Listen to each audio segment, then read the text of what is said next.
Hey, Kev here with you from Kev's Can Cave. I had some projects that I needed to use cutting wheels for, and I got plenty of them to use with the 4-inch angle grinder. But I don't know about you, but sometimes like you just wish you had something smaller to do smaller jobs with and to cut with. And I got thinking, man, I've been using Dremel products for 40 years and I'm always looking for the knockoffs of the Dremels.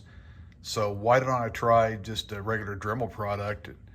And so I started looking up the cutting discs, for Dremels, and I seen they had this really cool looking easy lock, which I was trying to figure out how the heck that worked. But anyway, I went ahead and I ordered a pack of them. So 1 mandrel, 5 cutoff wheels, and instructions also. But here's what you get. Kind of neat how they did this little deal here, but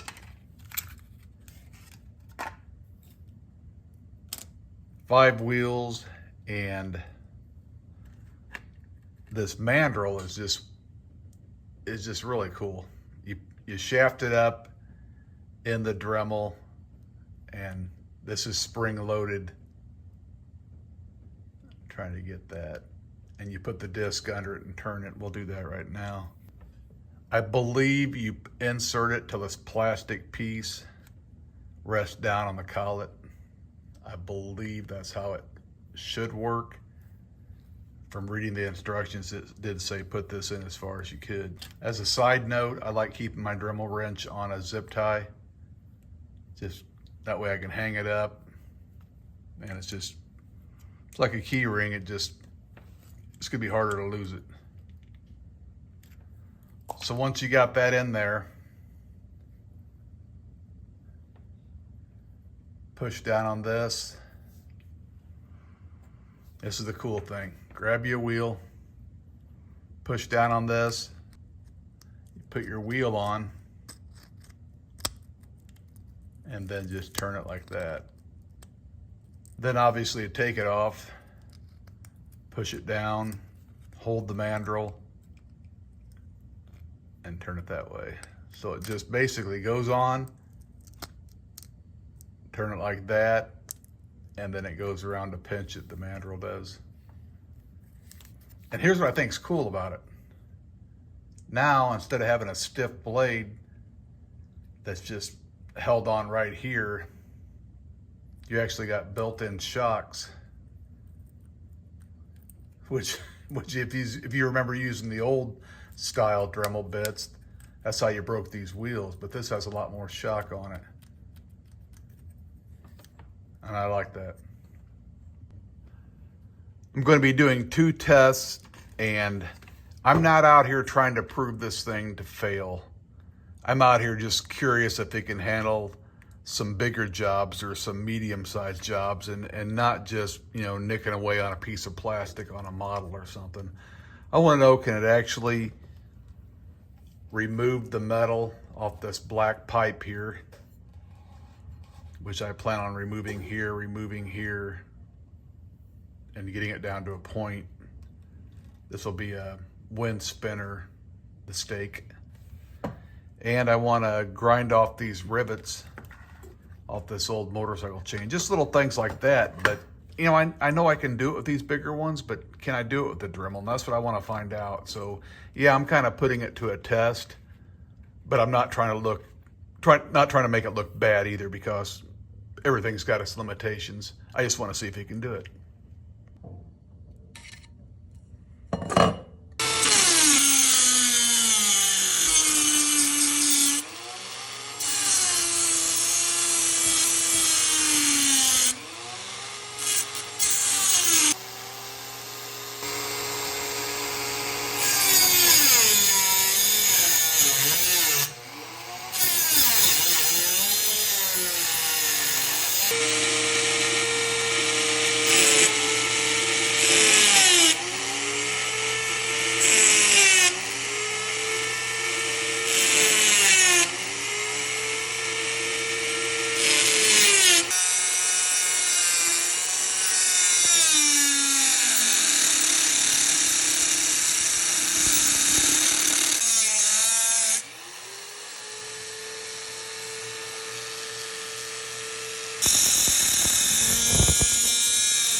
All right, bottom line is I'm very impressed by this Dremel Easy Lock.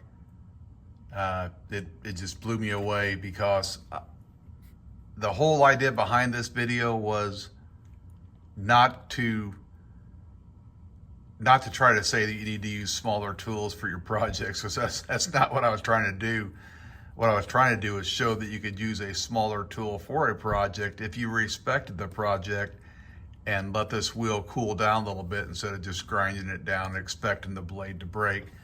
But what impressed me the most about this whole apparatus is the fact that it's got these built-in shocks in it, and it never once even thought about coming loose. It's in there, it's not coming out. And again, you pull down here, pull down, see what it does there? And then you rotate your blade, pull it out, just like that. And you can hear it snap and grab the blade. Extremely impressed. Let's take a look at this blade after I cut through that black gas pipe 4 different times. And because I don't like to measure twice and cut once, I prefer measuring about 3 times, cutting once, trash canning it, and trying again. That's my style. But let's look at this blade after all that use compared to an original blade here. So that right there, that didn't work. That's 1.5 inches. 1.3. Maybe this will work better. Here's the comparison of what actually I ground down off here. That's not too bad. That's not too bad at all for what I did with it. I took something that's basically a hobby wheel, if you will, and did some things that probably should have had a bigger blade on them, or a bigger cutting wheel, I should say. And I was very impressed. Yeah, a little bit, tiny bit expensive maybe, but not really for what you get. So I'm telling you, this right here is the stuff. Whoever invented it, high five to you. Really cool way of removing the wheel and installing the wheel. Plus you got the built-in shocks. Hope this helped you. I don't see how you could do without it if you're a hobbyist. Take care. Bye-bye.